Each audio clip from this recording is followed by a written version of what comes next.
Muy buenas noches, mis amados hermanos. Qué bueno que hoy estamos reunidos aquí en la presencia de nuestro Dios. Damos gracias por comenzar el año académico para nuestra iglesia y para el seminario. Y estamos con el propósito de tener una certificación que tiene que ver con mención pastoral.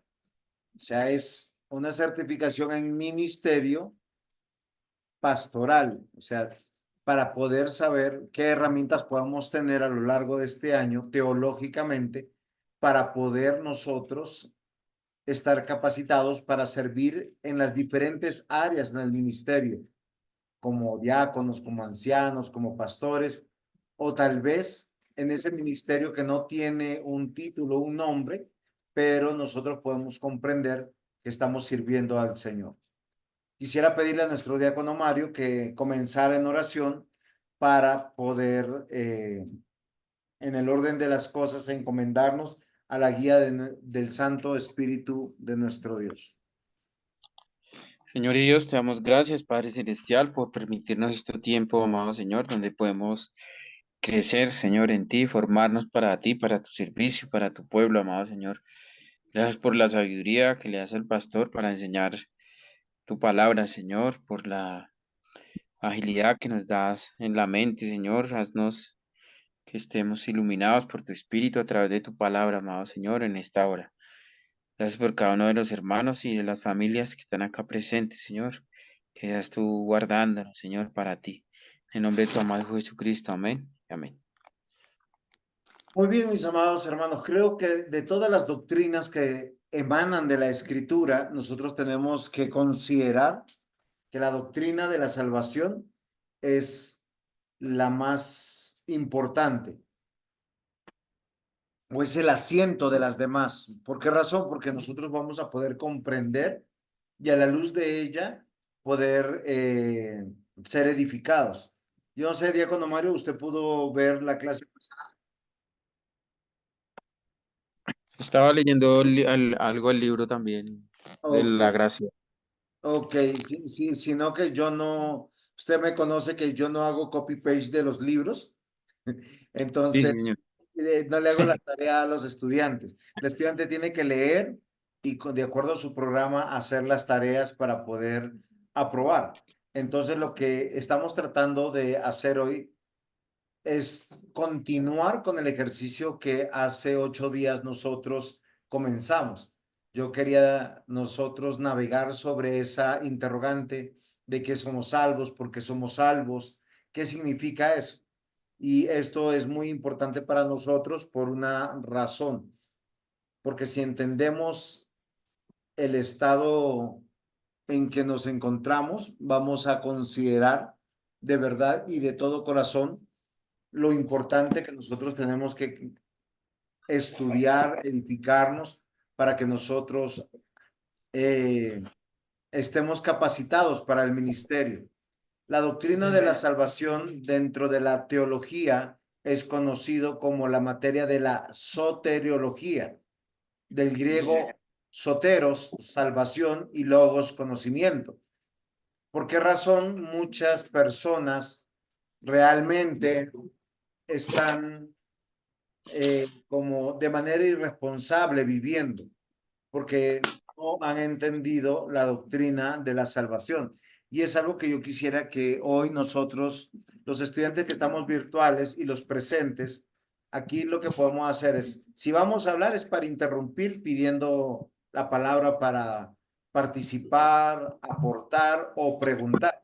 ¿Por qué razón? El hecho de que yo esté aquí con ustedes es que no me vean detrás de una pantalla, que no me vean detrás de un computador, para los que están presentes, estén aquí conmigo. Entonces, ese es el ejercicio. Ahora, qué bueno que hayan traído sus cuadernos para tomar nota. Entonces, retomemos. La Ya, doctrina mi de vida. la salvación es la materia. ¿Qué materia es? Teológicamente, de la soteriología, del griego soteros, salvación, y logos, conocimiento. Entonces, miren lo interesante de esta doctrina que es muy importante. Hace 8 días yo estaba diciéndoles que teníamos que meditar de algo muy importante, de que somos salvos. porque algunas personas hablan, somos salvos del infierno, pero no entienden qué es el infierno. Por eso las personas a veces confunden religiosidad con fe, religión con vida cristiana. Y les voy a decir por qué. Porque no han entendido o no se ha comprendido lo que estamos jugándonos en la vida mortal. Y es algo que quisiera que ustedes y yo hoy meditemos. Al llegar al estudio de esta doctrina, llegamos al pináculo de la teología cristiana. Cuando uso la palabra pináculo, quiero que se me comprenda, es el concepto más alto que pudiéramos entender, pero siendo el concepto más alto, es la base fundamental de las demás doctrinas estudiadas y las que vamos a estudiar posiblemente a lo largo de cada programa académico. Y hasta aquí quiero preguntarles, ¿está claro lo que estoy diciendo y compartiendo con ustedes? Entonces, ¿qué es soteriología? La La doctrina de doctrina. la salvación. Muy bien. Ahora, etimológicamente, diácono Mario, ¿qué significa soteriología? El tratado de la salvación, el estudio de la salvación. Ok, sotero, salvar y logos, Sí, conocimiento.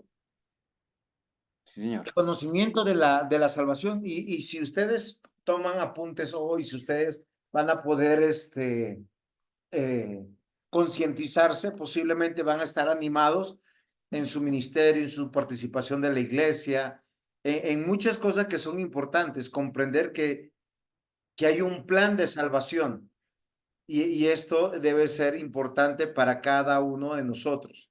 Hay un plan de salvación y el plan de salvación no tiene que ver con bienestar, tiene que ver con escapar a la ira de Dios. Por eso nosotros hace 8 días hablamos del infierno, ¿sí? Hablamos del infierno y nosotros dijimos que el infierno no había sido inaugurado, que no había sustento bíblico para decir que el infierno se había inaugurado debido a que para que se inaugure tiene que haber por lo menos un residente en el infierno. Satanás y sus demonios fueron arrojados a la tierra, los demás pecadores han muerto y solo irán al juicio final o a un juicio final. ¿Hasta aquí hay alguna pregunta? ¿Se entiende todo? Sí, señor. ¿Cómo así que no hay infierno? Aún así. O sea, ok, estamos bien. Quiero meditar sobre unos versículos que nos van a dar una claridad que Dios salva, que es la naturaleza de Dios. O sea, Dios se ha comprometido consigo mismo para salvar. Salmo 62, versículos 7 al 6 dice, Él solamente es mi roca y mi salvación. Es mi refugio, no resbalaré. En Dios está mi salvación y mi gloria. En Dios está mi roca fuerte y mi refugio. Y acá yo quiero hacer un alto y considerar algo, porque algunas veces nosotros siendo cristianos o hemos visto creyentes o pastores dedicados al ministerio que fielmente han servido por años y llega la adversidad, llega la desgracia en el sentido de una enfermedad o de un accidente y están postrados en cama. Y posiblemente los ateos dicen, ¿por qué? ¿Por qué me tocó? ¿Por qué te tocó a ti? ¿Por qué no fue a otro? Si tú eras una persona fiel en la iglesia. Algunos dicen, es que yo doy fielmente mis ofrendas, mis diezmos a la iglesia. ¿Por qué tengo adversidad económica o en la salud? Yo no sé si ustedes se han preguntado eso. Sí, pero muchos de nosotros lo que no nos preguntamos es cuando Dios nos bendice. ¿Por qué Dios me dio este trabajo? ¿Por qué me dio estos dones? ¿Por qué me dio estos talentos? ¿Por qué me dio estos hijos? ¿Por qué me dio esta economía? Y por años la tenemos bien. Y cuando nosotros a veces vemos a otras personas, no tienen, entre comillas, lo que voy a decir, la suerte que nosotros tenemos. ¿Cuántos tenemos varios hermanos y ninguno surge y el único que ha surgido es uno? Pero ahí eso es suerte o es bendición de Dios. O es destino. Eso es algo muy interesante. Es que no es cuestión de suerte. Es que miren, yo quiero que lean nuevamente el versículo conmigo. Dice, exacto, Salmo 62, versículos 6 y 7. Él solamente es mi roca y mi salvación. Es mi refugio, no resbalaré. En Dios está mi salvación y mi gloria. En Dios está mi roca fuerte y mi refugio. No tiene que ver con la vida mortal. Tiene que ver con la eternidad, con el destino final. Lo que sucede es que nosotros a veces consideramos que tenemos mayor suerte o menor suerte. Yo les voy a decir algo que no hemos considerado. La escritura dice que al que más se le da, más se le pide. Hay hermanos que ganan un salario mínimo y se les pide de acuerdo a su salario mínimo que inviertan. Hay hermanos en la iglesia que tienen ciertos dones y talentos, a veces llegan muy escasos de dones y de talentos, por decirlo, pero se le pide conforme a sus dones y talentos. Nunca se le va a pedir, por lo menos a mí no se me ha pedido que dirija un coro, porque yo no sé cantar, pero canto en la iglesia. Entonces, esto debe ser muy importante. Lo que yo quiero que nosotros consideremos en nuestro corazón es que Dios salva. Lucas 3:6, todo valle se llenará y se bajará todo monte y collado. Los caminos torcidos serán enderezados, los caminos ásperos allanados, y verá toda carne la salvación de Dios. ¿En qué tiempo del verbo se encuentra todo este versículo? Un futuro escatológico. Nos habla del obrar de nuestro Dios sobre la salvación, pero habla sobre la plenitud. Ahora, los que estamos salvos, no es que seremos salvos a futuro, no, ya somos salvos, pero que estamos esperando la consumación final. Y esto debe ser muy importante para nosotros, porque lo que yo quiero comprobar con este curso es que si nosotros entendemos la salvación o la doctrina de la salvación o el curso de soteriología, vamos a estar más diligentes, más considerados con el plan de salvación que tiene el Señor. Hechos 4:12.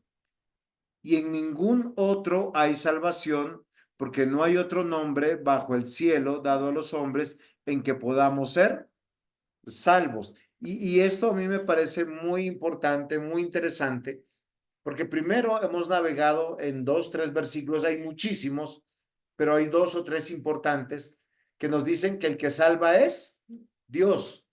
Este versículo nos hace pensar en el único nombre que se invoca para ser salvos, ¿sí? No es sobre las obras, no es sobre lo que yo pueda hacer o no pueda hacer, sino tiene que ver con el nombre de nuestro Señor Jesús, como nosotros ya sabemos. Y el siguiente versículo que tenemos aquí tiene que ver con Efesios 1:3. Dice, en él, o sea, refiriéndose a Jesús, vosotros, habiendo oído la palabra de verdad, el evangelio de vuestra salvación, habiendo creído, en él fuisteis sellados con el Espíritu Santo de la promesa. Ahora quiero que ustedes me regalen un poquito de su atención y participen. Este versículo, ¿cuál es la idea central de este versículo?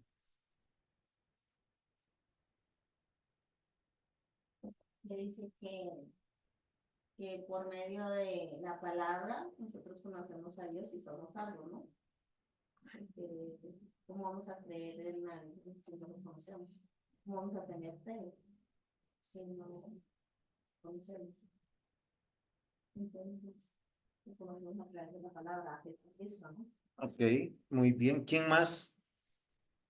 Una pregunta para hacer algo. O sea, ¿cuál es el énfasis de este versículo? ¿Qué es lo que enseña? Léanlo 2, 3 veces. Ahí está, nada. Pues ahí está subrayado el Evangelio de vuestra salvación. Digo, está en rojo. Muy bien. ¿Qué apunta? Dice, habiendo oído la palabra de la verdad. Es uno. El evangelio de vuestra salvación. Habiendo creído en él. Y sello con el Espíritu Santo. Todo está relacionado. Todo está relacionado a la La promesa. O sea, hay una promesa que se está develando o revelando o dándose a conocer. Ahora, esto es muy importante. Miren, en la primera frase dice, bueno, en la segunda frase dice, habiendo oído la palabra de verdad. Ahora, eso es un mensaje. La segunda es el evangelio de vuestra salvación. Eso es mensaje. O sea, hay una reiteración. Dice, y habiendo creído en él, es otra vez tercero el mensaje. Y acá dice que realmente lo que nos hace salvos no es lo que yo confíe en lo que yo haga, ni lo que yo crea, sino en que el Espíritu Santo more en mí. Y si el Espíritu Santo mora en mí, a mí me agradan las cosas de Dios, me animan las cosas de Dios. Y acá cuando digo que las cosas de Dios, estoy refiriéndome al estudio de la palabra de Dios, que eso es lo difícil que nosotros tenemos. Entonces, miren lo interesante. La razón suprema de la salvación es que nosotros tenemos que considerar que Dios no necesita la salvación del hombre. El hombre al pecar y estar completamente apartado de Dios es judicialmente responsable y está absolutamente imposibilitado de cambiar el curso de su castigo. ¿Qué quiere decir esta expresión? Algo que yo quisiera que ustedes y yo consideremos claramente. Si alguien me ayuda con Romanos 12, versículos 1 al 3, ¿sí? Bueno, no trajeron Biblia, me tocó a mí entonces. Si están allá con Biblia, porque no tengo ese versículo.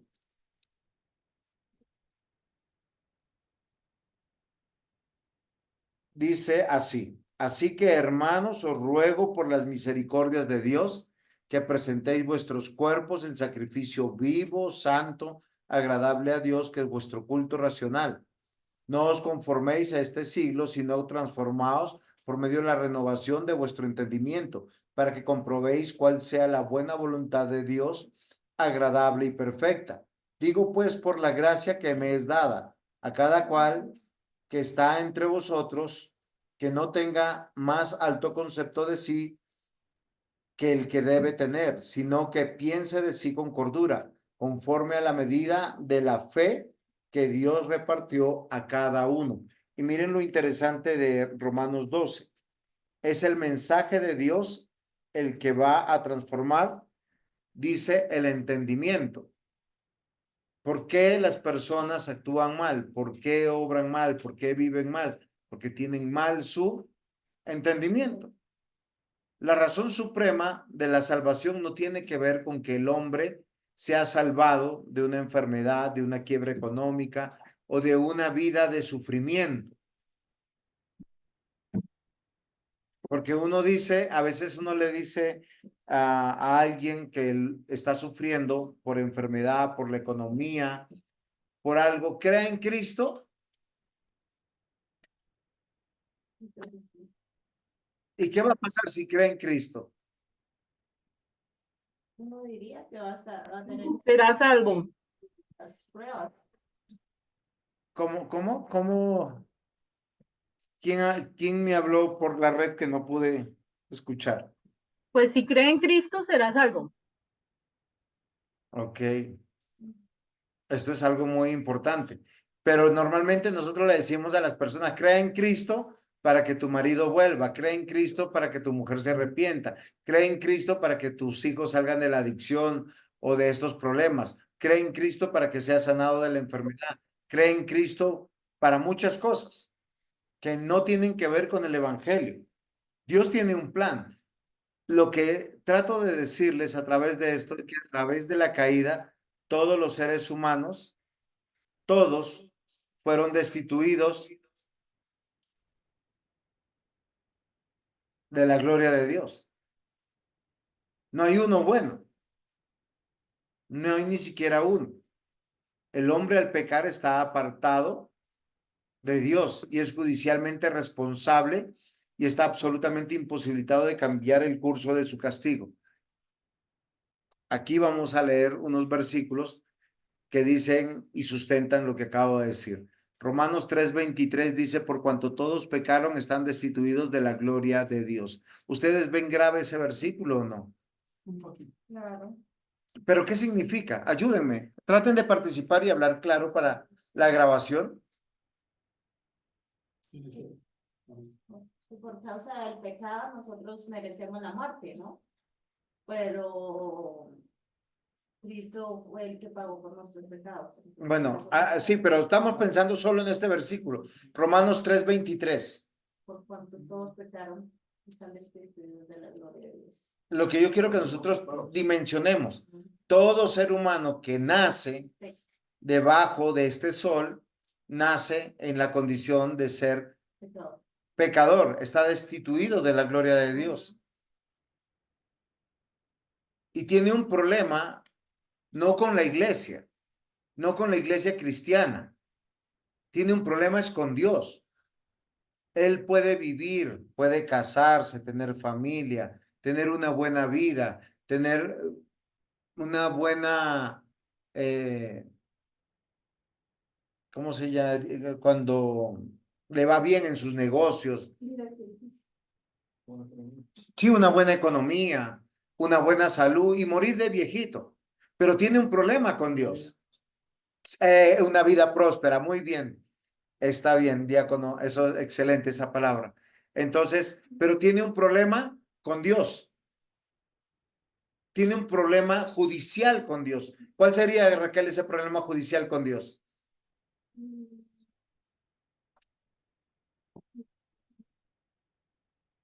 Mis hermanos, ustedes que están en las redes aquí, perdonen, virtualmente, ¿cuál es el problema que tiene el hombre con Dios? Está bajo la ira del Señor, bajo la ira de Dios, no es salvo. Está apartado de él. Ok, leamos Romanos 5, 18, 21. Dice, así que como por la transgresión de uno vino la condenación, dice a todos los hombres. O sea, todos y cada uno de los hombres deben de estar enfrentando la ira de Dios. De eso se trata el infierno. El problema del hombre no tiene que ver si hicieron caso al pastor o si se congregan o si son cristianos o no son cristianos. Tienen un problema es con el creador, con Dios, con aquel que les dio todas las capacidades para poder adorar a Dios. Y en su corazón no se quiere doblegar, no quiere creer. Dice, de la misma manera, por la justicia de uno vino a todos los hombres la justificación de vida, porque así como por la desobediencia de un hombre, los muchos fueron constituidos justos. Diácono Mario, ¿iba a decirnos algo? Constituidos No, pecadores. pastor, gracias. Es que estaba leyendo. Ok. Pero acá el versículo 20 es uno de los versículos a veces más mal comprendidos o entendidos. Dice, pero la ley se introdujo para que el pecado abundase. Mas cuando el pecado abundó, se abundó la gracia. Para que así como el pecado para que así como el pecado reinó para muerte, así también la gracia reine para justicia, para vida eterna, mediante Jesucristo, Señor nuestro. ¿Por qué a las personas no les gusta estudiar la Biblia? ¿Por qué no les gusta venir a una iglesia? Bueno, una iglesia bíblica. Porque en la iglesia solo pasa, si es bíblica, dos cosas. El anuncio del evangelio, básicamente cuando se proclama, hace una denuncia y hace un anuncio. ¿Cuál es la denuncia? Los pecados que nosotros cometemos. ¿Y cuál es el anuncio? Cree en Cristo para que sean perdonados tus pecados. Entonces, esto es algo muy importante para nosotros. Y el hombre está en grave problema con Dios. Entonces, Dios decide salvar al hombre. Salmo 3:8 dice, la salvación es de Jehová, sobre tu pueblo sea la bendición. Sea tu bendición. Muy bien. La idea central de este versículo, ¿cuál es, diácono Otto? Salmo 3:8.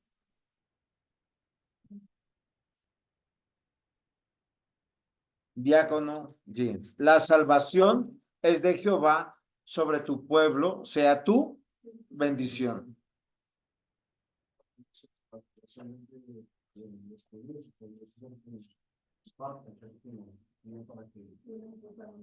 Ok. Ese es el evangelio. Si usted está entendiendo, usted está comprendiendo, es porque Dios ha puesto sus ojos sobre ti. Si tú no estás entendiendo, no te preocupa eso, estás turbado, atormentado por la vida, porque esta vida siempre trae tormento. Mientras más tengas, más tormento tienes. ¿Por qué razón? Porque nuestro corazón quiere más. Es ambicioso, es codicioso, es avaro. Pero acá dice algo extraordinario. La salvación es de Jehová, es de nuestro Dios. Dios decidió salvar al hombre. Él tiene un plan. Ahora, más adelante vamos a ver que el plan no surgió a raíz de la caída del hombre. Ya había un plan. 1 Corintios 1:21 dice, pues ya que en la sabiduría de Dios el mundo no conoció a Dios mediante la sabiduría, agradó a Dios salvar a los creyentes por la locura de la predicación. A todos los hombres Dios en su diseño le dio 4 aspectos. No los tengo aquí demarcados, los hemos estudiado en otros momentos. Le dio corporalidad, le dio personalidad, espiritualidad, moralidad. Dentro de esos 4 aspectos, en la personalidad le dio intelecto, le dio voluntad y le dio emociones. Él sabe que las cosas no funcionan solas. Por coherencia, uno mira el cielo, la tierra, el mar y todo lo que en ello hay. Uno dice, esto lo tuvo que hacer un creador, porque la nada no produce nada. Yo no puedo decir que de una explosión nacieron perros, gatos, cucarachas, mariposas, palomitas. ¿Sí se dan cuenta? Por eso dice la escritura, en la sabiduría de Dios, o sea, Dios le da sabiduría al hombre, le da inteligencia, pero el hombre prefiere usar su inteligencia para otras cosas. ¿Cómo lo salva? Predicándole a Cristo. Cree en Cristo y tus pecados serán perdonados. Ahora, yo quiero que recuerden, ¿cuál es la condición del ser humano? Sí, pero ¿qué significa que está en pecado? Exacto, o sea, el problema es con Dios. Voy a decir una cosa, si mi papá no cree en Cristo, como dice la Biblia, él está en problemas con Dios. ¿Qué significa? La condenación eterna es para él. Así sea un buen padre, un buen esposo, un buen ser humano, un buen vecino. ¿Por qué razón? Porque él está en una condición de reo de muerte. ¿Preguntas hasta aquí? ¿Algunos en el Zoom que nos quieran preguntar algo? Sí, lo de la corporalidad Ok, que dijo el pastor. muy bien. Cuando Dios creó al hombre, tendríamos que ir a Génesis capítulo 1, dice o reza la Génesis,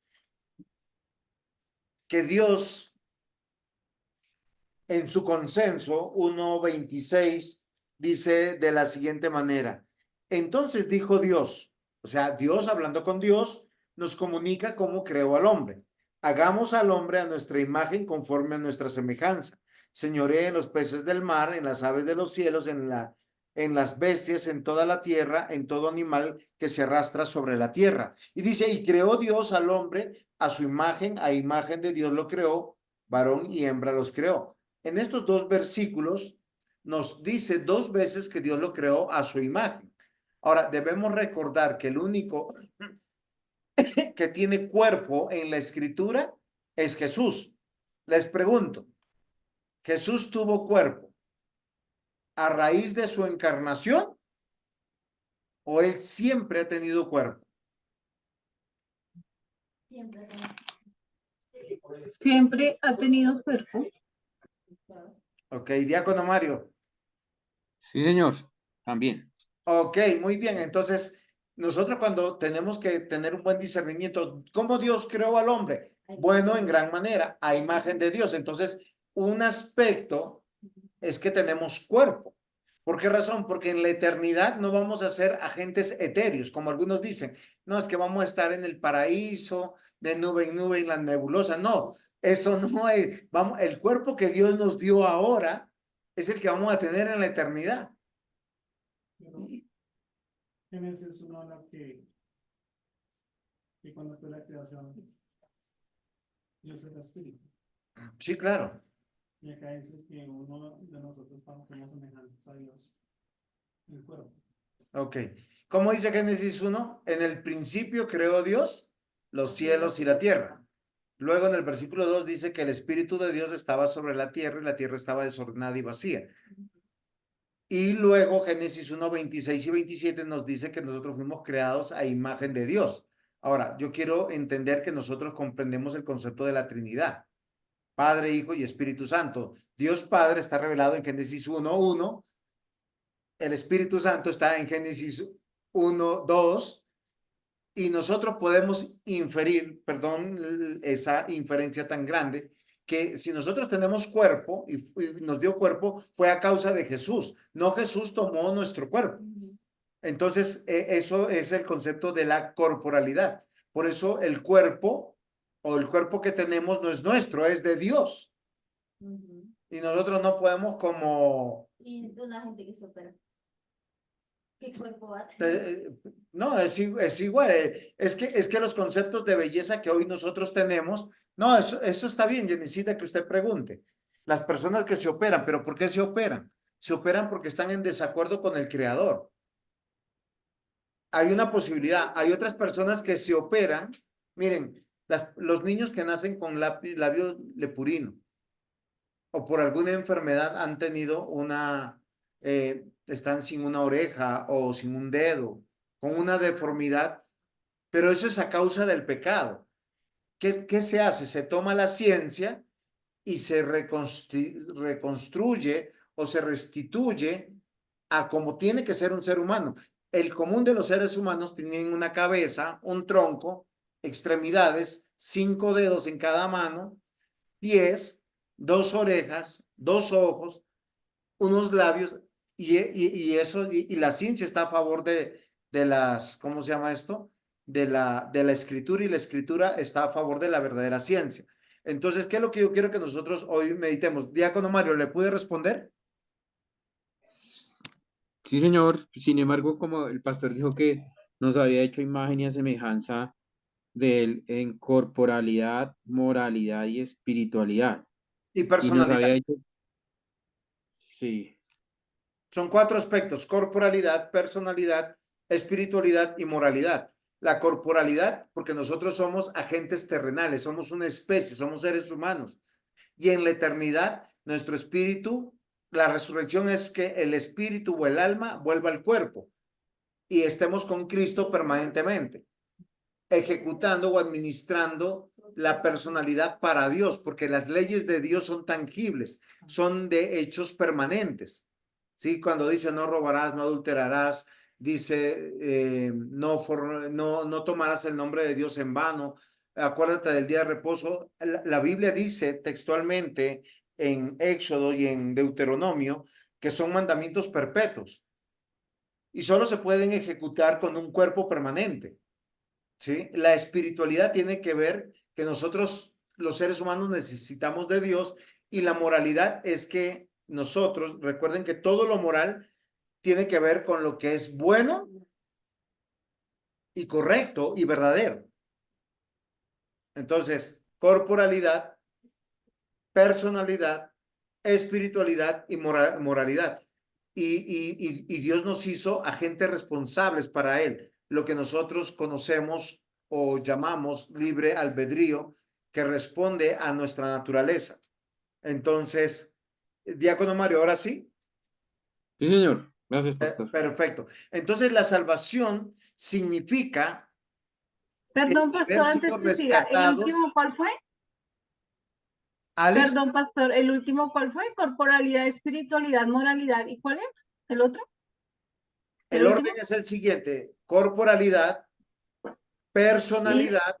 Ah, O sea, perfecto. nosotros somos, de toda la creación, somos personas.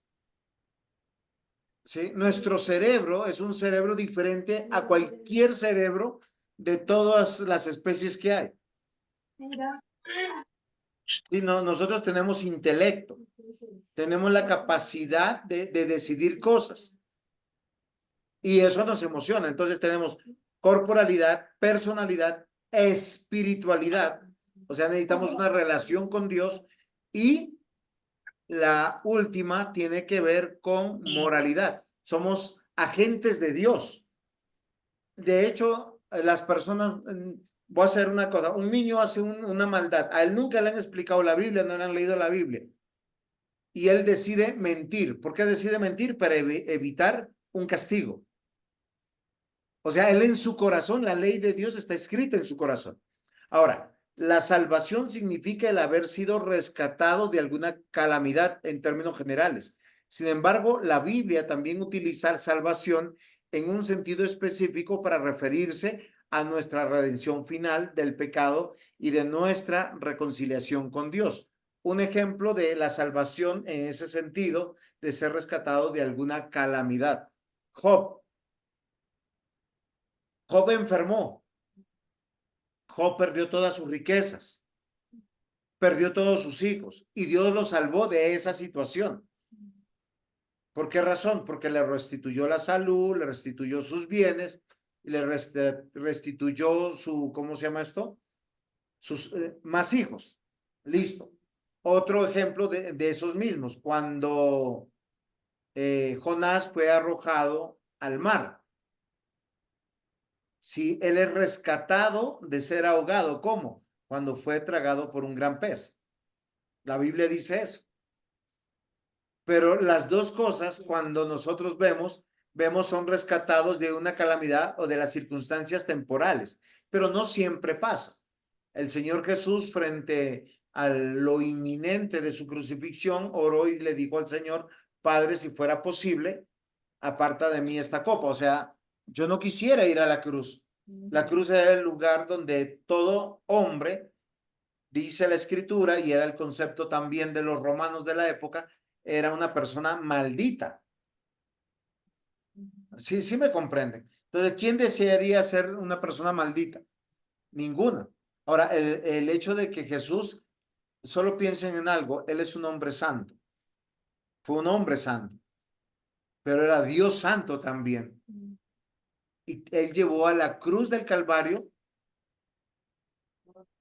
todos nuestros pecados. Ahora, lo que la Biblia habla de salvación en los dos sentidos: en el sentido de las circunstancias, pero también en el sentido específico para referirse a la redención final del pecado y nuestra reconciliación con Dios. Y el tema de la doctrina de la salvación tiene que ver con este último punto: la redención final del pecado y nuestra reconciliación con Dios, que eso solo puede ser por medio de la fe. En este sentido, la salvación es la salvación de la mayor calamidad para un ser humano. Es el juicio de Dios. Tal vez muchos seres humanos no han entendido esto, y muchos cristianos, porque yo veo, saludan a sus familiares, a sus amigos, y no se toman una molestia para decirle: voy a orar por ti. No les predican el evangelio. A veces uno piensa que tiene una oportunidad más de hacer, o alguien más lo hará. Pero, mis amados hermanos, Toda persona que no tiene a Cristo en el corazón, que no cree en la Biblia, como dice la Biblia, en Cristo, enfrenta el juicio de Dios, el castigo eterno. La salvación suprema ha sido lograda por Cristo, que nos libra de la ira venidera. Y creo que esto nos debe de ayudar a cada uno de nosotros para poder entenderlo. Los siguientes versículos, aunque son poquitos, nos va a hablar de lo siguiente. Mateo 10:28. Dice, y no temáis a los que matan el cuerpo, mas el alma no pueden matar. Temed más bien a aquel que puede destruir el alma y el cuerpo. O sea, yo quiero que consideremos esto. Ahora, no está hablando de aniquilación y no está hablando tampoco de temporalidad del infierno, porque hay personas que interpretan este texto como diciendo, bueno, los malvados irán al infierno, pero hasta que el alma sea destruido y el cuerpo también. ¿Por qué esto no se daría?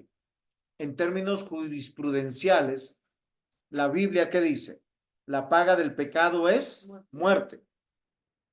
Y esto me parece interesante a mí, porque nosotros tenemos que considerar algo.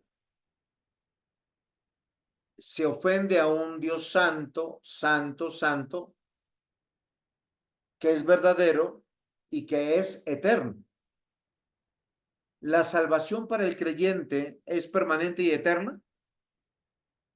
Sí. Obvio. ¿Qué esperamos? El mismo Señor Jesús dijo, yo soy el camino, la verdad y la vida. El que cree en mí, aunque esté muerto, vivirá. Él nos ofrece la vida eterna. Crean en mí. Y las personas que hacen rechazan, no les gusta, no les agrada, aborrecen este mensaje. O algunos, como Simón el Mago, se acercaron, se hicieron bautizar, pertenecieron, porque veía beneficios, disfrutaba de una vida con cierto prestigio. Y miren que Simón el Mago era un hombre rico y estaba cerca de ¿quién? De los apóstoles, hasta cuando su corazón fue desnudado. Simón el Mago le dijo a Pedro, ¿cómo compro al Espíritu Santo? ¿Y qué le dijo Pedro? Perezca tu dinero junto contigo. Queridos hermanos, yo quiero que nosotros seamos conscientes de esto. Nosotros estamos en esta tierra con un solo propósito. Es el ministerio de la reconciliación. Y no debemos de ser negligentes, porque la Biblia si no dice que somos deudores de las almas de los que deberían ser predicados. Hebreos 9:27 dice, y de la manera que está establecido para los hombres que mueran una sola vez y después de esto, el juicio. Pregunta, dicen de Kinder en el Evangelio. Si usted muere hoy, ¿por qué muere con tranquilidad y con paz? Sí, pero ¿qué significa eso?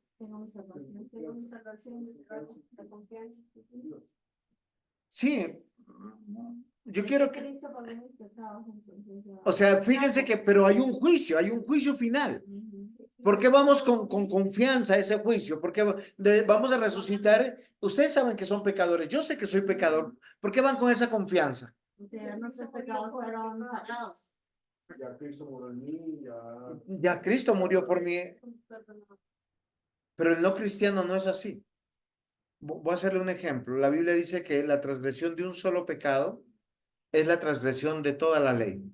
O sea, vamos a pensar que hubo una persona súper correcta en la vida, pero un día se le ocurrió decirle, ay, le dijo a su mujer, dile al vecino que no estoy. Mintió. ¿Qué quiere decir? Violó un mandamiento y así violó todos los mandamientos, por tanto la ira de Dios está sobre él. Pero realmente es porque él no creyó en Cristo y no se doblegó a Cristo. Esto es muy interesante. Primero de Tesalonicenses capítulo 1, versículo 10 dice, y esperar de los cielos a su Hijo, al cual resucitó de los muertos, a Jesús, quien nos librará de la ira venidera. O sea, ¿cuál es la esperanza del creyente? Que yo cuando resucite, mi Señor va a ser mi abogado, pero ese que es mi abogado y mi defensor, también es juez y también es el fiscal, porque a él fue que lo rechazaron. La doctrina de la salvación nos trae buenas noticias a nosotros, pero mala noticia a los que no son del pueblo de Dios. Y eso debe de llamar nuestra atención. Hasta aquí estamos bien, estamos claros, estamos viendo el drama de las personas, de los seres humanos sin Cristo. Dios estableció un lugar para manifestar su reino. ¿Cuál es? La tierra. Esa tierra la llenó de sus virreyes. Ahí va a manifestar su ley perfecta.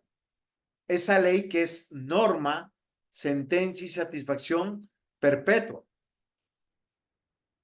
Las personas que van a enfrentar el juicio final no tienen un abogado que los defienda.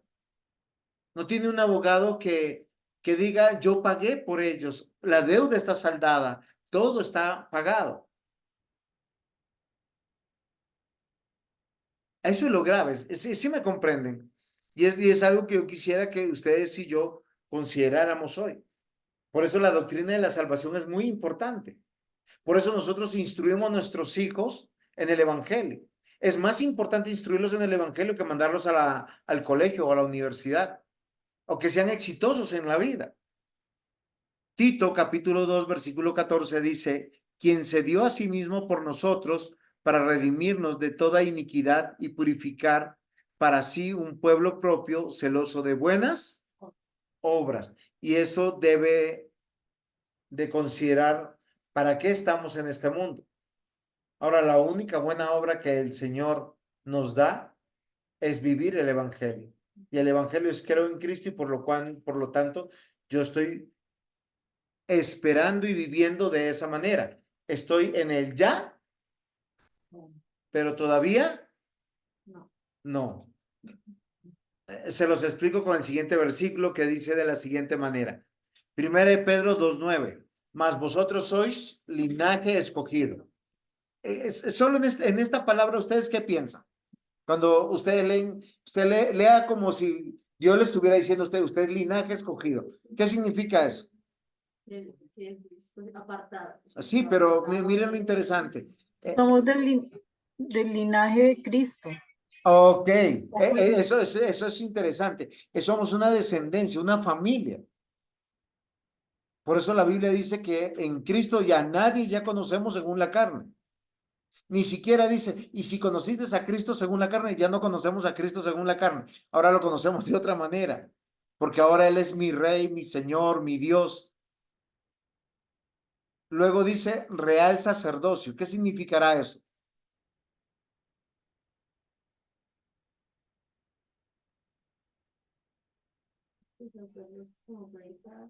No. Somos del rey. Exacto. Somos realeza. Somos nobles. Es que cuando el Señor en Génesis 1 dijo, vayan y lleven mi imagen y semejanza, él no creó pequeños reyes, sino virreyes, realeza, porque somos coherederos en Cristo Jesús. Pero somos una realeza que está en disposición de adorar a un Dios espiritual. Por eso demanda de nosotros culto, adoración. Miren lo interesante. Hay personas que les gusta la predicación, pero no les gusta cantar a Dios. Hay personas que les gusta cantar a Dios y no oran a Dios. Y no se han puesto a pensar por qué. Hay algo defectuoso en su corazón. Porque en su palabra dice que nosotros le debemos cantar a Él. Yo no canto para que mis hermanos me escuchen, ni porque canto bonito. ¿Por qué canto? Porque a Dios hemos venido a cantarle. A Él le oramos, a Él le pedimos, con todo nuestro corazón.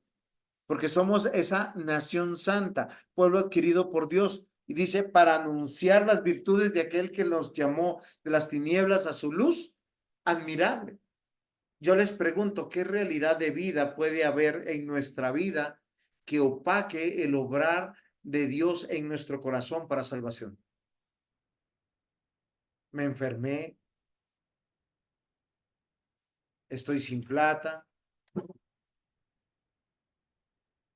estoy con luchas. ¿Qué puede opacar eso?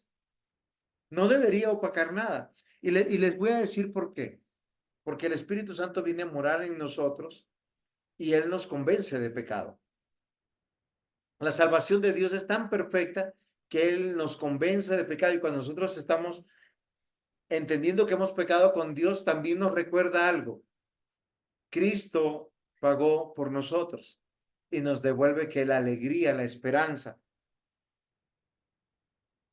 Pablo dijo, ¿quién enferma? Sí, y yo no enfermo.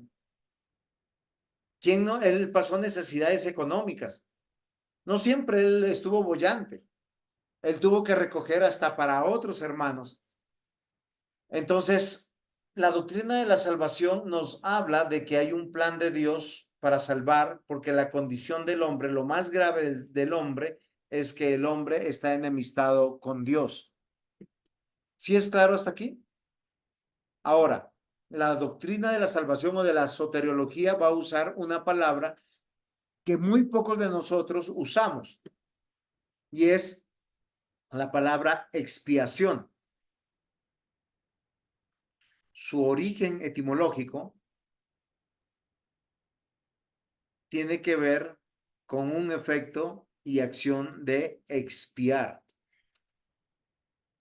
Este verbo posiblemente tiene dos sentidos. Uno tiene con purificar y el otro tiene con pagar.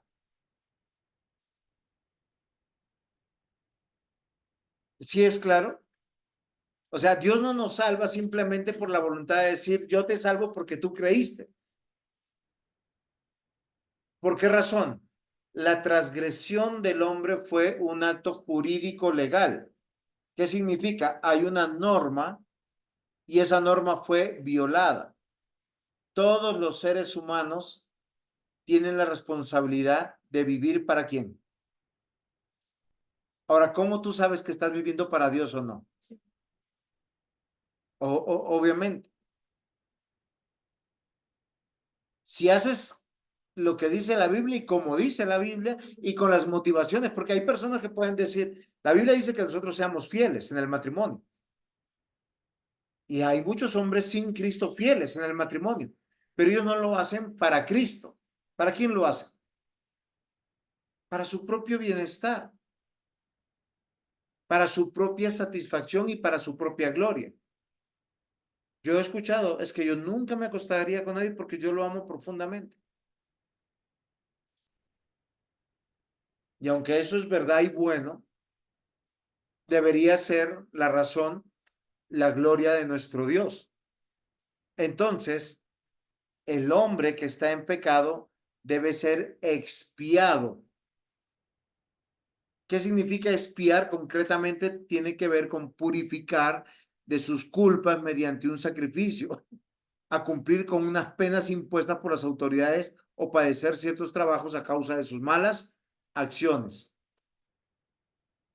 ¿Por qué yo quiero tocar este tema? Porque Dios no nos salva simplemente con un acto de decir, Raquel, te perdoné todos tus pecados, ya estás libre de tus pecados.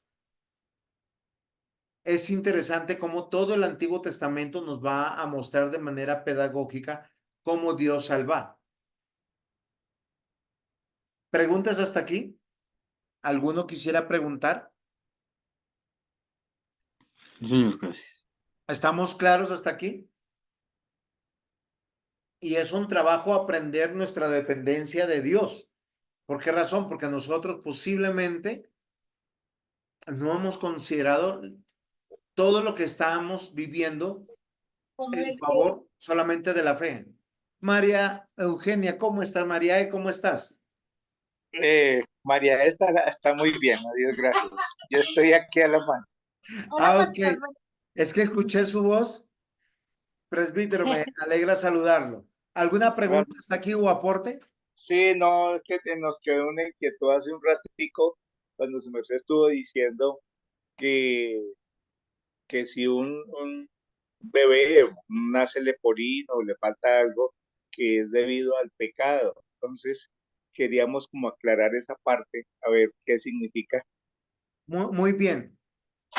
Perdón, yo quería decir algo. Igual todos pecamos, ¿no? Todos Sí, somos pecadores. Entonces, porque si un niño nace con alguna perfecto. deficiencia así en su salud, en su vida, en su cuerpo, porque se dice que, o lo que usted dijo, pastor, que era por el pecado, entonces que todos pecamos, no todos nacemos con defecto. O sea, nos quedó esa duda.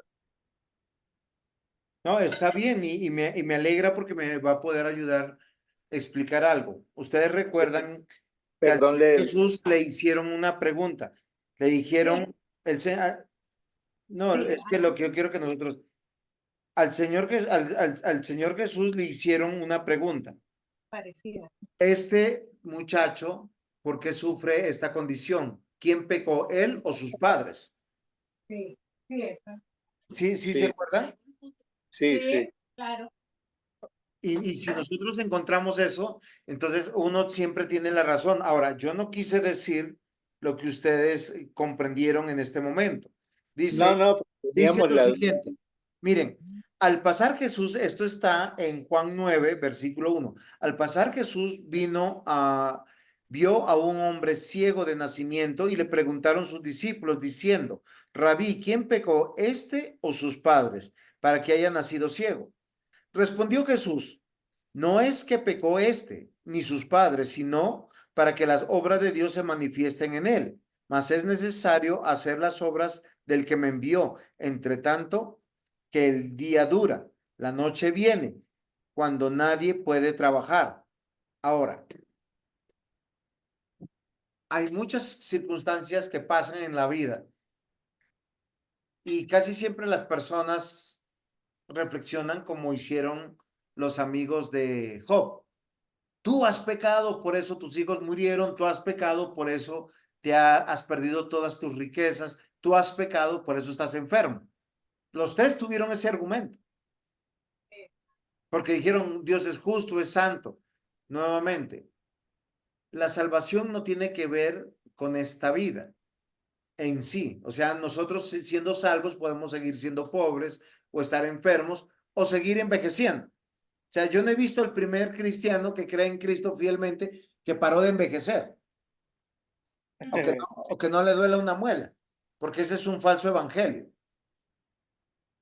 Lo que yo quise decir cuando dije que los nacimientos como el labio lepurino o este niño que destaca en las escrituras que nace ciego o los sordos o cualquier tipo de deformidad o afección, dije que era por causa del pecado, es porque cuando Adán y Eva pecaron, hubo un castigo no solamente para la vida, para el trabajo, sino para también la condición que nosotros tenemos. Sí, puede ser una condición, hoy en día vemos muchos casos de síndrome de Down, de retrasos mentales y cosas así, que pueden suceder. Y no es porque pecó el papá o pecó la mamá o pecaron los abuelos, porque no hay maldiciones generacionales de esa manera. Lo que yo quiero que nosotros comprendamos es que eso le puede pasar a cualquiera sin haber pecado. ¿Sí, sí me comprende? Sí, sí. Pero por la vida que hoy tenemos, pues hay todas estas situaciones de salud. ¿Sí? Uno, por decir, uno nace, no ha hecho nada y tiene, no sé, tiene que usar gafas. ¿Por qué uno usa gafas? Porque el ojo está enfermo, Claro. no tiene la capacidad de eso. Pero ¿por qué pasa? Porque estamos en una condición caída, en una naturaleza de la Pecaminoso. mortalidad caída. Porque la gente muere de asesinato, de atropellos, de cáncer y de cosas que no deberían morir. Porque las personas, leímos un versículo hace poco, Dice, está determinado que todo hombre muera una vez y después el juicio. O sea, la muerte física, lo que nos da a entender ese texto que está en Hebreos 9, es que nosotros deberíamos morir naturalmente, pero porque hay muertes violentas por enfermedades terribles, situaciones que no comprendemos. Y no es porque la persona haya pecado. La Biblia nos responde a través de Juan 9, que nosotros acabamos de leer, dice, para que sea notorio la obra de Dios. Y es ahí donde nosotros tenemos que considerar y pedirle a nuestro Dios que nos ayude. ¿Por qué razón? Porque eso nos ayuda a entender que esta vida no es el todo de lo que necesitamos. Una persona ciega fue sanada por Jesús. Los leprosos fueron sanados por Jesús. Los sordos fueron sanados por Jesús, pero muchos de ellos no regresaron a darle la gloria ni fueron cristianos. Que amaron su bendición, mas no lo amaron a él. Lo que yo estoy tratando de aclarar con esto es que el hombre tiene que ser salvo de su condenación eterna, porque el problema es con Dios y con pasar en la eternidad en el estado de condenación. Por eso él necesita ser expiado. ¿Es claro hasta aquí? Sí, Sí, sí, señor. sí, correcto. ¿Alguna Gracias. pregunta? Pastor, lo acompañamos hasta las 9 que voy para una resonancia. Ok. Entonces va a procurar avanzar. Sí, correcto. Entonces, debemos comprender que el hombre pecó dentro de la historia del desarrollo de la redención. Hay un lugar, hay un protagonista, hay una ley, hay un juicio. El problema del hombre es que ama su pecado y aborrece a Dios. Y el hombre necesita ser expiado. ¿Qué significa la palabra expiado? Recuerden que tiene dos sentidos: lavar las culpas o ser purificado y pagar por su condición. Y eso nos debe llamar la atención. Entonces, nosotros estamos viviendo estos tiempos y cada tiempo de esta mortalidad por siglos de siglos está pasando eso. Uno puede tener un buen amigo, una buena amiga no cristiana,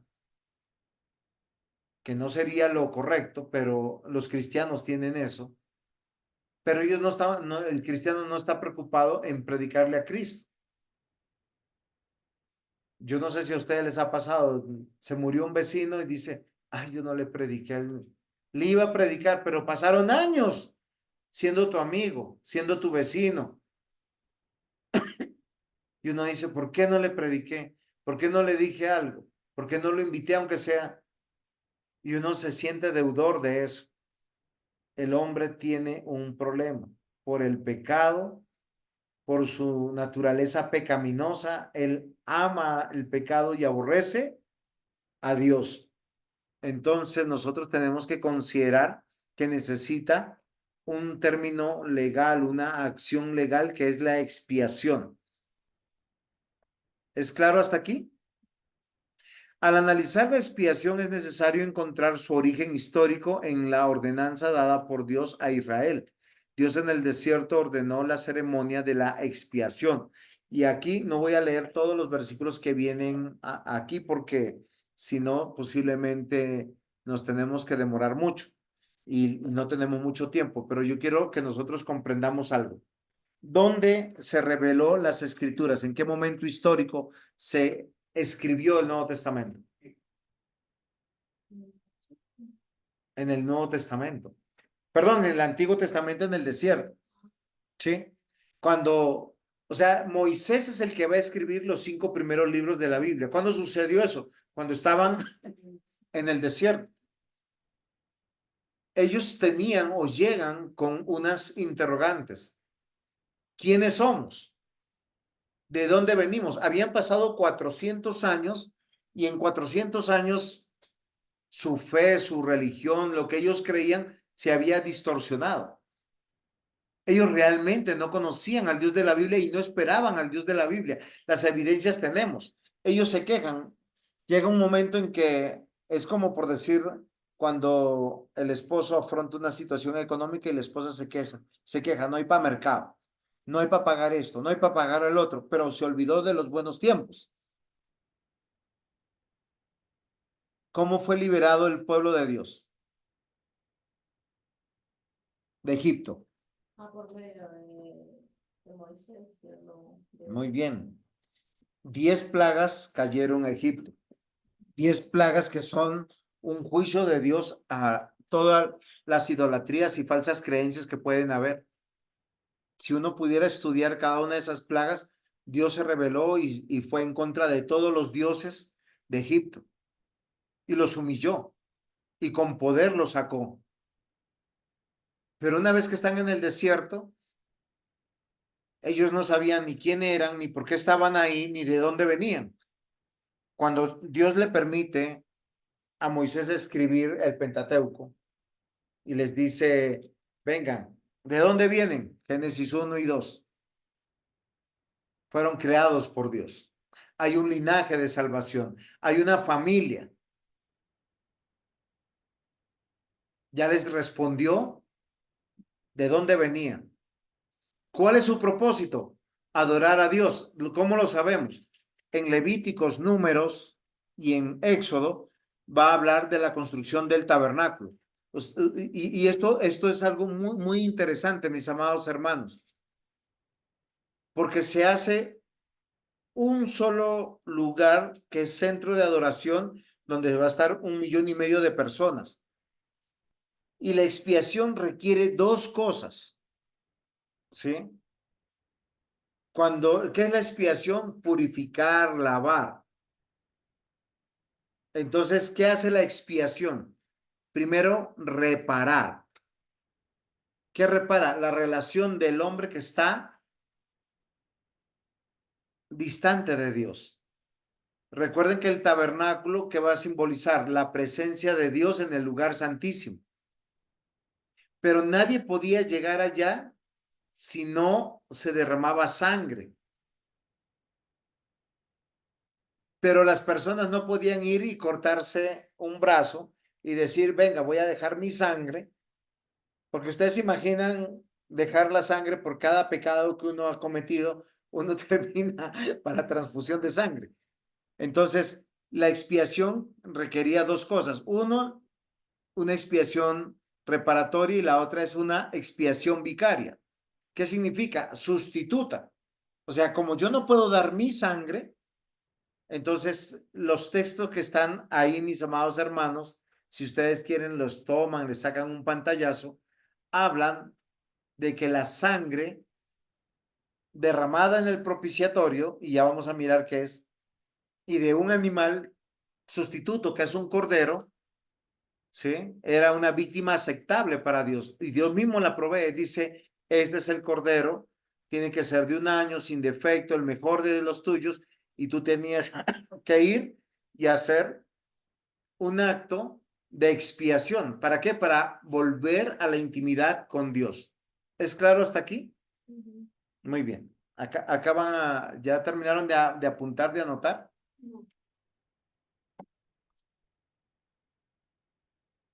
Porque vamos a hacer un dibujito ahora. Para que ustedes miren. ¿Cuántas tribus habían en el desierto? Dios le enseñó al pueblo recién libertado que para volver a la presencia de Dios, para que Dios no los olvidara, contaran con su respaldo, ellos tenían que hacer una expiación por sus pecados. Entonces, uno tiene que considerar esa realidad. Nadie se puede acercar a Dios si no hay una expiación de nuestros pecados. ¿Saben qué dice la Escritura? Sin santidad nadie verá a Dios.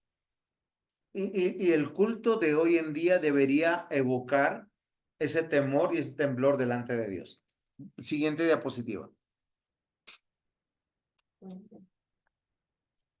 Ustedes pueden ver las 12 tribus, cómo estaban repartidas de norte a sur, de oeste a este, y en el centro que ustedes ¿qué encuentran?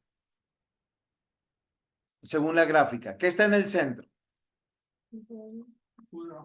El tabernáculo.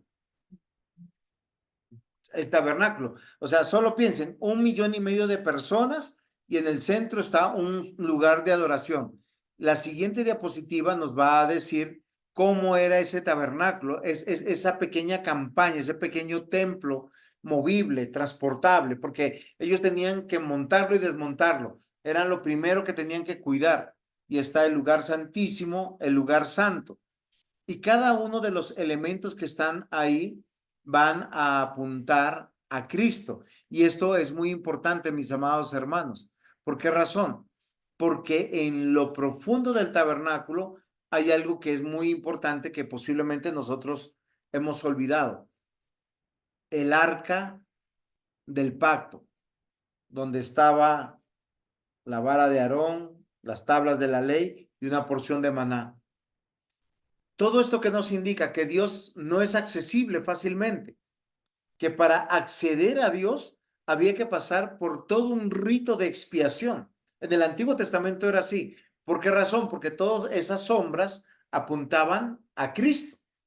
Por eso es importante que no olvidemos que, o sea, hoy en día, claro, uno le dice a las personas, cree en Cristo, ora conmigo. Señor Padre, te reconozco como mi Dios, mi Señor, mi Salvador, perdona mis pecados en Cristo Jesús, amén. Y uno le dice, tú eres salvo.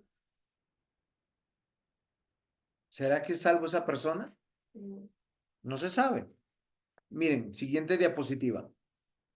Algo que es muy importante, más real y más vívido. Esa grafiquita ya va teniendo un sentido totalmente diferente. Les pregunto, con relación a esa imagen, ¿realmente Dios era así de fácil de accesible o era difícil el acceso a la presencia de Dios? Mire, era tan difícil que ni siquiera la persona que venía a ofrecer su sacrificio, o sea, su cordero, su sangre derramada, no entraba a la presencia de Dios. ¿Quién entraba a la presencia de Dios llevando las oraciones y las peticiones de esta persona?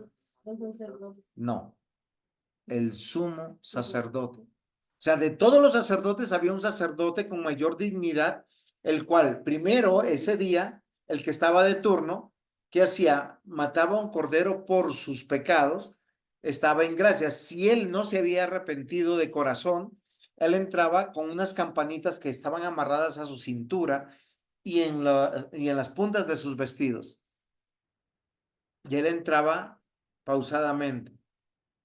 Y si al rato la gente escuchaba, ¡pelín!, él entraba con una soga amarrada a la cintura. Y dicen que los otros no podían entrar, tenían que jalar la soga para sacarlo. Lo que nos habla de nuestro Dios que es celoso, que no toleraba la hipocresía.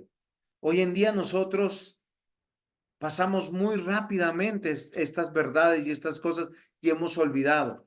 Entonces, como ya vimos, expiación es un vocablo latino del concepto hebreo cubrir, expiar, aplacar, reconciliar, purificar.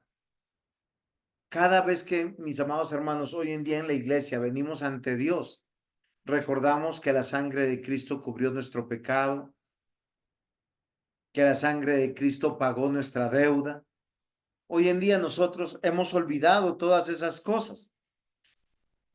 De hecho, llegamos tarde, llegamos apenas, o llegamos con malos motivos, o no llegamos. La acción de cubrir el pecado, mis amados hermanos, tiene que ver con lo que se hacía en el lugar santísimo. El sumo sacerdote entraba con la sangre o parte de la sangre del cordero degollado, asesinado, y la derramaba en un lugar que se llamaba el propiciatorio. ¿Para qué? Para cubrir. ¿Se acuerdan que en la última plaga que llegó a Egipto fue la muerte de los primogénitos? Cuando el ángel de la muerte fue enviado, ahora les pregunto, ¿qué libró a los primogénitos del pueblo de Dios morir? Ok. ¿Por qué nosotros no somos consumidos a pesar de que a veces venimos mal? Porque la sangre de Cristo está reteniendo esta verdad. ¿Preguntas hasta aquí o aportes?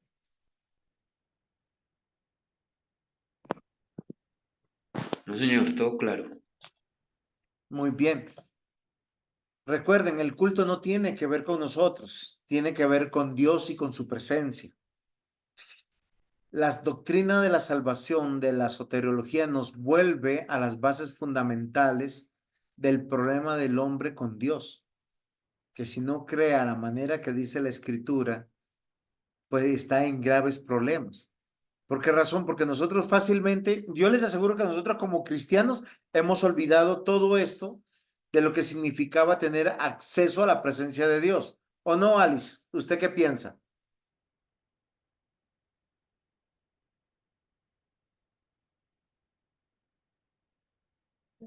Sí, señor, así era. Muy bien. Acá estaban diciendo que te habías ido, ya había llegado el rapto. No, Muy bien. Otro significado de expiar tiene que ver con ocultar los pecados y al pecador de la vista de Dios, de manera que no provoque su ira. Recordemos que la acción del sumo sacerdote era verter la sangre sobre el propiciatorio, era el recordatorio de la promesa que fuera hecha a sus antepasados. Y veré la sangre y pasaré de vosotros. Miren, se los explico de otra manera. Espérame. Vamos a buscar algo. Vamos a pensar que nosotros somos esto. Cuando Dios nos ve, no nos ve a nosotros, nos ve a través de la obra de Cristo. Entonces pasa por alto nuestros pecados. Nosotros en esta vida estamos cada día viendo cómo son nuevas las misericordias de nuestro Dios. Cada mañana. ¿Por qué razón? Porque si no fuera por su misericordia y por su paciencia, hoy estaríamos siendo destruidos. Y esto debe llamar nuestra atención. Entonces, ¿cuáles serían los efectos de la expiación? A, primero, el pecado es borrado o deshecho. Esta es otra diapositiva. Segundo, el pecado es quitado, o sea, ya no se nos inculpa de pecado a nosotros. Tercero, el pecado es echado tras las espaldas de Dios. Eso me parece interesante, o sea, Dios ya no nos ve como pecadores. Y el pecado es echado en lo profundo del mar, según dice Miqueas 7:9. ¿Qué significaba eso? Que Dios olvida nuestro pecado. Cuando ve la obra de Cristo, todo está saldado. Nuestros pecados son perdonados y eso debe ser maravilloso para nosotros. Y es algo que nosotros no debemos olvidar. Entonces, ¿qué significa expiación, Juan David?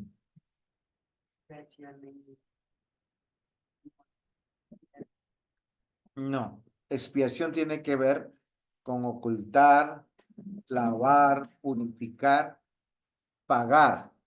Finalmente, Cuando es un no sacrificio de expiación, de arrepentimiento, ¿no? es que para expiar mis pecados alguien tiene que derramar su sangre. Esa era la enseñanza que se dio en el Antiguo Testamento. ¿Por qué? Porque Dios no es accesible fácilmente por relación del pecado.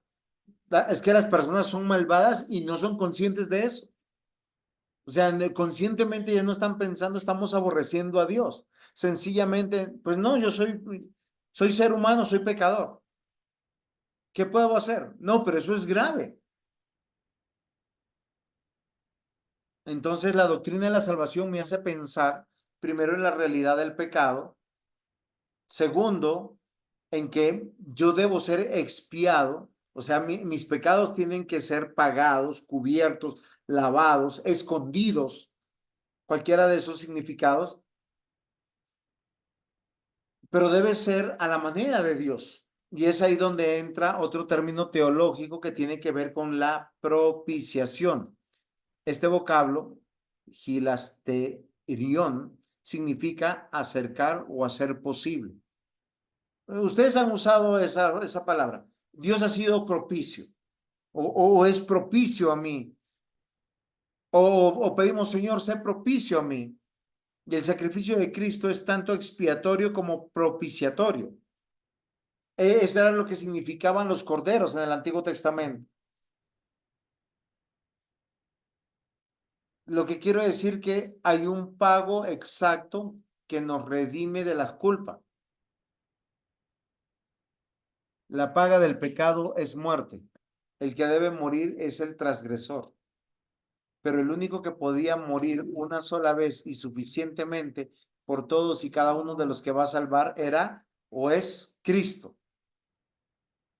¿Preguntas? ¿Aportes? Hace mucho tiempo no navegábamos sobre la doctrina de la salvación, que es soteriología. Y lo que en la clase pasada vimos sobre la respuesta sistemática y teológica que surgió en el siglo XVI, que se llamó calvinismo, que posteriormente va a ser llamado doctrinas de la gracia, pero que ya se habían compilado desde San Agustín, que tuvo a su enemigo acérrimo. ¿Ustedes se acuerdan cuál era el enemigo acérrimo de San Agustín? Pelagio. No, muchachos. Lucas 18:13. Mas el publicano, estando lejos, no quería ni aun alzar los ojos al cielo, sino que se golpeaba el pecho diciendo, Dios se propició a mí. Miren, esta es una de las actitudes del creyente para acercarse a Dios. Lamentablemente hoy en día lo que nosotros vemos es que la mayor parte de las personas buscan cualquier excusa para no adorar a Dios, pero es que no se sienten pecadores, porque el que se siente pecador dice, Señor, sé propicio a mí. ¿Qué significa eso? Acércame a tu presencia. Y el sacrificio de Cristo es tanto expiación como propiciación de Dios. Romanos 3, 23 al 25, por cuanto todos pecaron y están destituidos de la gloria de Dios, siendo justificados gratuitamente por su gracia, mediante la redención que es en Cristo Jesús, a quien Dios puso como propiciación por medio de la fe en su sangre, para manifestar la justicia a causa de haber pasado por alto en su paciencia los pecados pasados. Entonces, el sacrificio de Jesús es expiatorio y propiciatorio. ¿Qué quiere decir? Que a través de la fe en Cristo, nosotros nos acercamos a Dios, o el acceso a Dios es posible. Recuerden que la muerte del Cordero en el Antiguo Testamento, y esto es muy interesante, si volviéramos a las citas, es que no tenemos ni el tiempo ni para poder hacerlo, las personas tendrían que venir con dos corderos. Un cordero se le ponía las manos encima y se enviaba a Azazel, quedaba libre. Y el otro cordero, a la suerte, iba a la cruz. Esos dos símbolos tienen que ver con que uno va a la muerte y otro va a la vida. Y Jesús lo cumple perfectamente en la cruz del Calvario. ¿De qué manera? Porque Él muere en la cruz y dice, yo entrego mi vida en la cruz, pero yo la vuelvo a tomar y resucita. Y nos deja libres. Lo que le costaba en el Antiguo Testamento 2 corderos para la expiación, y su sangre era lo valioso, porque se ponía en el propiciatorio. ¿Para qué? Para acercarnos a la presencia de Dios. Y esto debe llamar poderosamente nuestra atención. Primera de Juan, capítulo 2, versículo 2. Y Él es la propiciación por nuestros pecados, y no solamente por nuestros pecados, sino también por los de todo el mundo. Ahora, no está diciendo que todos los seres humanos van a ser perdonados, sino todos los que creen en Él, en toda época, en todo momento. La salvación es por medio de la fe solamente, y eso es gracia. No tenemos que hacer absolutamente nada. Primera de Juan 4:10 dice de la siguiente manera: en esto consiste el amor, no en que nosotros hayamos amado a Dios, sino en que Él nos amó y envió a su Hijo en propiciación por nuestros pecados. Yo quisiera que nosotros dimensionemos y consideremos el domingo temprano en la mañana. ¿Por qué tengo que llegar temprano a adorar a nuestro Dios? Porque es que Cristo hizo posible que yo me pueda acercar a Él, a adorarlo en comunidad. Porque ustedes pueden orar en cualquier momento. En cualquier momento, ponerse de rodillas. Ustedes no necesitan ir a un lugar especial.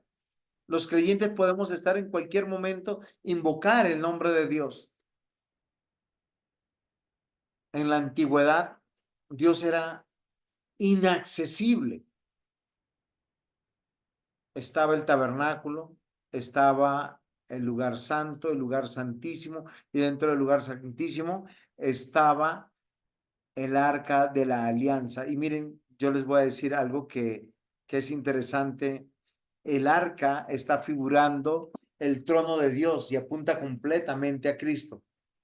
No, si nosotros consideramos, eso era algo que nadie, solamente el sumo sacerdote podía estar. Éxodo 25:22 dice, y allí me declararé a ti y hablaré contigo de sobre el propiciatorio, de entre los dos querubines que están sobre el arca del testimonio, todo lo que yo te mandaré para los hijos de Israel. Y ahí está la figurita, esa arca de la alianza o el arca del pacto. ¿Qué es lo que estaba apuntando como símbolo, Juan David?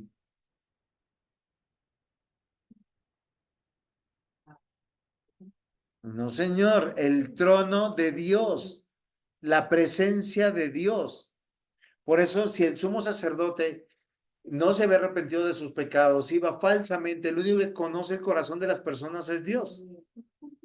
Imagínense yo creo que ese sumo sacerdote temprano en la mañana se levantaba, se despedía de su familia, oraba, tenía temor reverente. O sea, ustedes se imaginan llegar acá a la iglesia.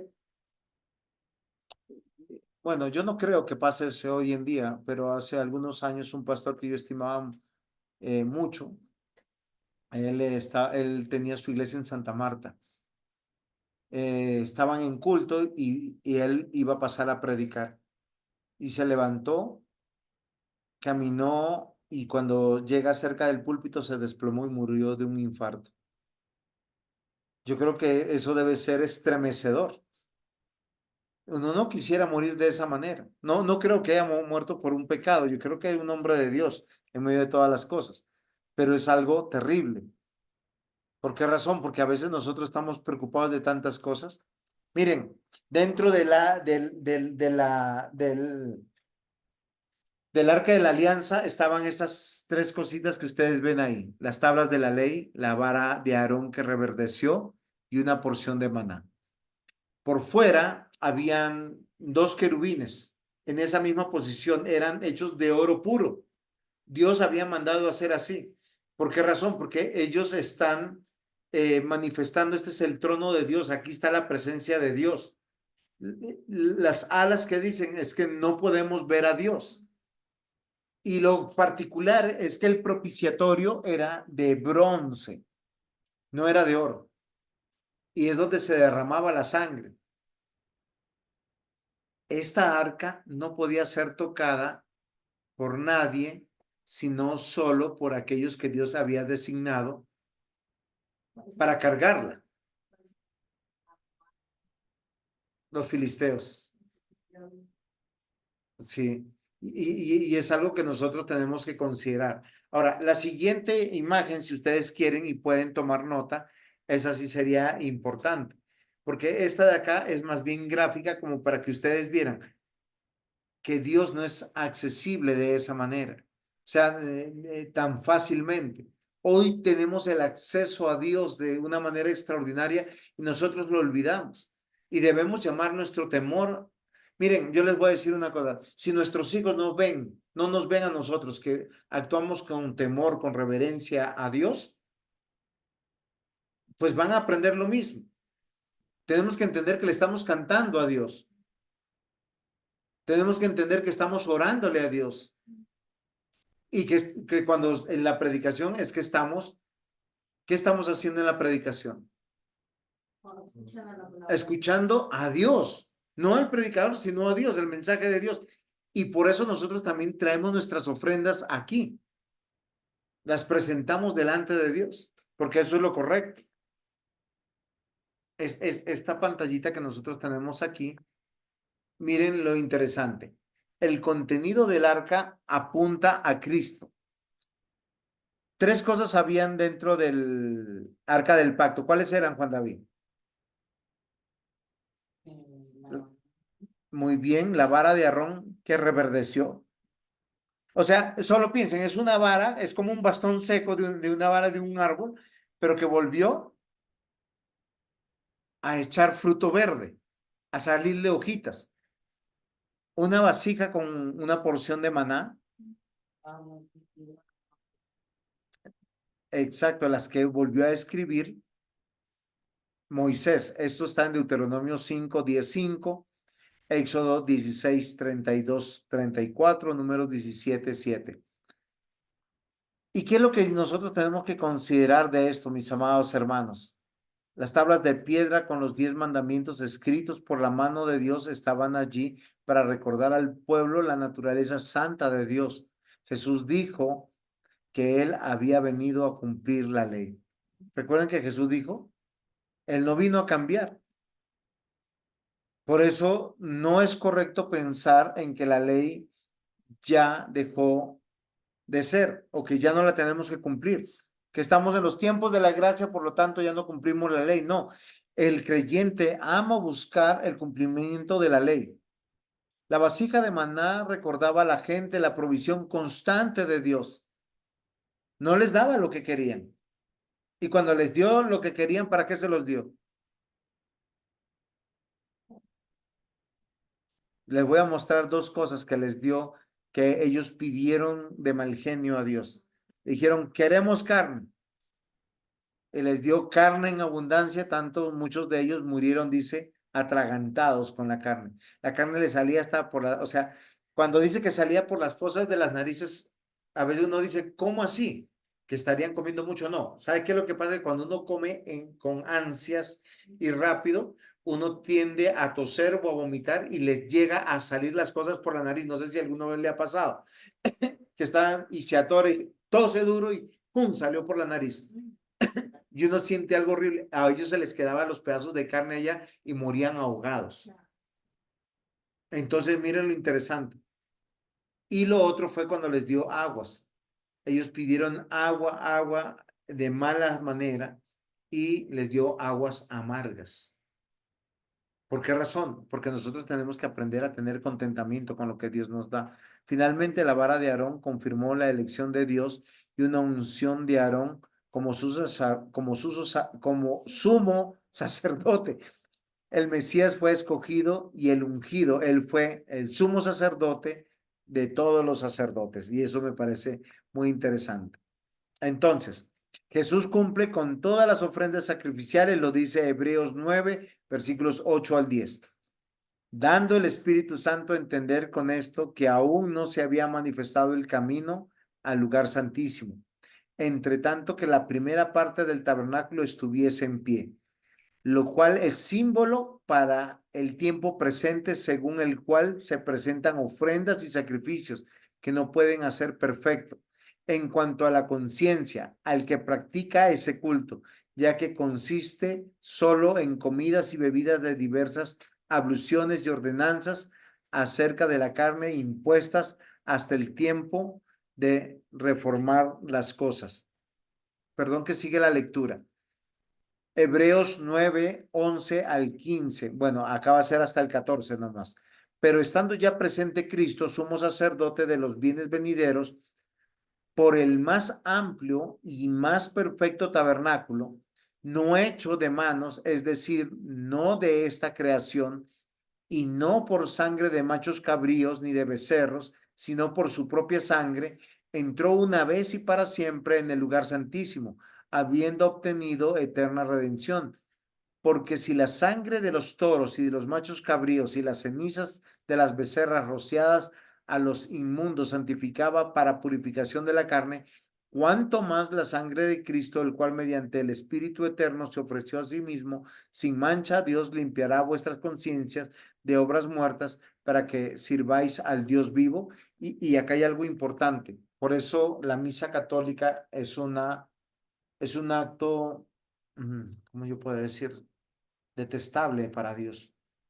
La doctrina católico-romana dice que cada misa es un sacrificio. La palabra misa es sacrificio.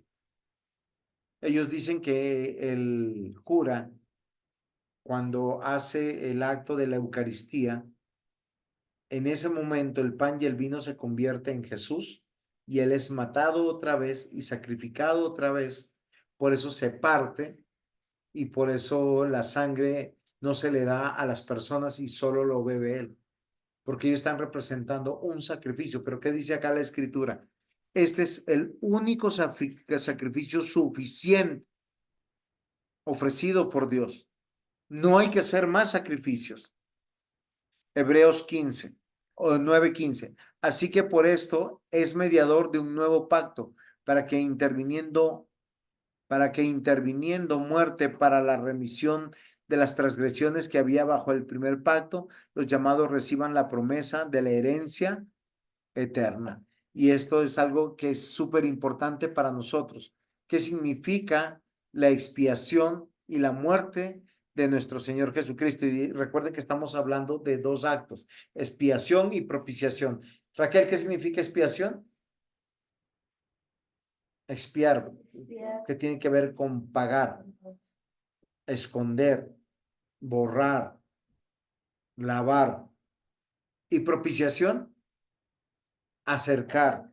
Y eso, el sacrificio de Cristo significa las dos cosas. La muerte de nuestro Señor Jesucristo es el derramamiento de su sangre en la cruz, en la verdad histórica que sostiene nuestra fe. Él pagó por nuestros pecados como expiación y propiciación aceptable de Dios, librándonos de la culpa, así de la ira justa de nuestro Dios. ¿Preguntas hasta aquí? Muy bien. Hoy la clase estuvo bastante pesada. La muerte de nuestro Señor Jesucristo, el derramamiento de su sangre en la cruz, es la verdad histórica que sostiene nuestra fe. Él pagó por nuestros pecados, la expiación y propiciación aceptable a Dios, liberándonos de la culpa. Romanos 3, 21 al 25, Romanos 4, 25 y Gálatas 3, 13 lo dice. ¿Por qué? Porque nos hace recordar que Él es el Cordero de Dios que quita el pecado nuestro. Nos permite estar, o sea, solo piensen que tenemos tantos beneficios hoy, 2024, tantos privilegios, que no los valoramos, que se han hecho normales, se han normalizado para nosotros. Y eso le ha costado la vida a nuestro Dios. Así que la doctrina de la salvación nos hace pensar que el acto de la expiación y la propiciación es un acto de justicia. O sea, lo que nosotros conocemos como justificación. ¿Por qué razón? Porque no fuimos indultados. Alguien tuvo que pagar por nosotros. Esta es la doctrina que provee una respuesta teológica importante para toda la humanidad. O sea, Dios no, siendo Dios, no hizo un acto de impunidad, sino hizo un acto de justicia. Y ahí surge la pregunta, ¿cómo puede un Dios perfectamente santo y justo relacionarse con una humanidad pecadora? Y es ahí donde nosotros podemos leer en la palabra de Dios, que es Dios el que tuvo que hacer este plan. Job 4:17, ¿será el hombre más justo que Dios? ¿Será el varón más limpio que el que lo hizo? Por eso la única fe verdadera, la única religión verdadera es la cristiana. La cristiana de acuerdo a la escritura. ¿Por qué razón? Porque las otras hacen actos fraudulentos, hipócritas y religiosos, diluyendo la justicia de Dios.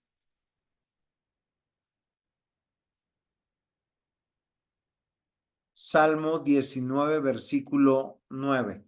El temor de Jehová es limpio, que permanece para siempre. Los juicios de Jehová son verdad, todos justos. La siguiente es Salmo 22, 3.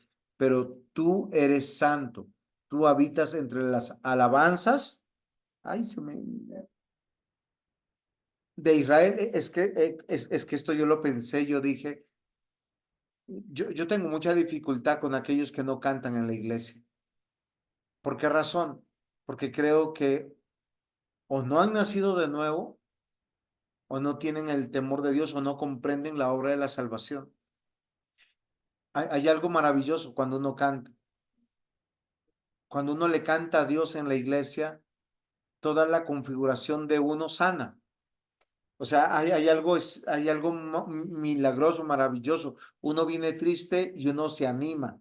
Uno viene con dolor de cabeza y con cosas y se mejora. A veces esa mejoría es como temporal, pero, esto es muy interesante. Dice Salmo 22:3, pero tú eres santo, tú habitas entre las alabanzas de Israel. Y no está hablando de cantos profesionales, está diciendo que tú eleves tu voz al Dios que te salvó, que te expió, que fue propicio por ti. ¿Por qué razón? Porque es un acto de justicia.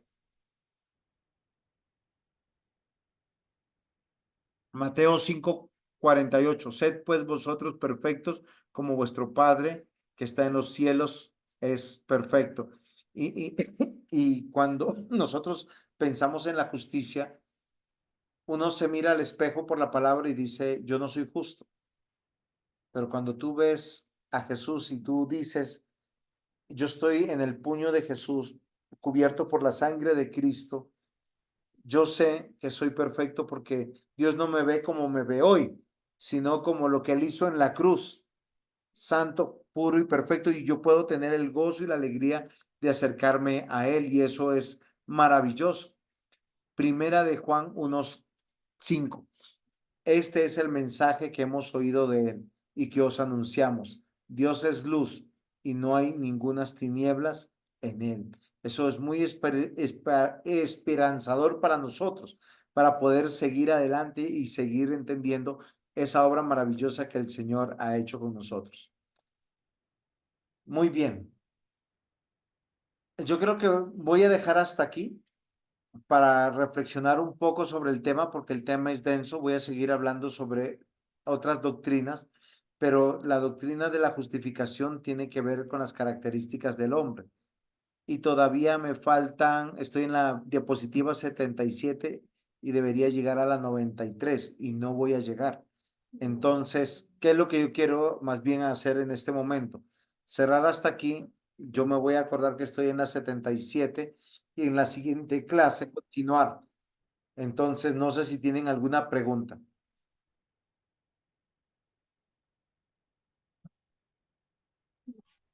No, señor. Muy bien. Entonces, vamos a terminar.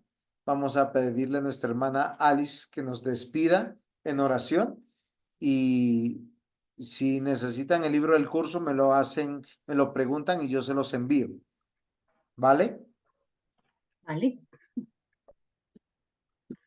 Bueno, amado Padre, te damos gracias. Gracias porque nos has permitido hoy conocer más de el tema de la soteriología, Señor. Te pedimos, mi amado Rey, Señor, que podamos, Señor, cada día poder entender todo lo que tú hiciste por nosotros ya allí en la cruz, Señor, de la salvación que nos has dado, Señor. Te doy gracias por cada uno de mis compañeros. Gracias, Padre amado, por el pastor que dedica su tiempo, Señor, para estudiar y para podernos enseñar. Te alabamos, amado Rey, Señor. Bendecimos tu santo nombre, Señor, en el nombre de Jesús. Amén. Amén. Mis hermanos, Adiós. el Señor les bendiga.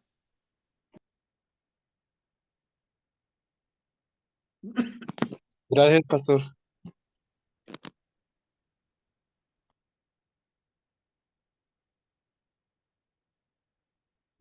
Qué bueno. Buenas clases.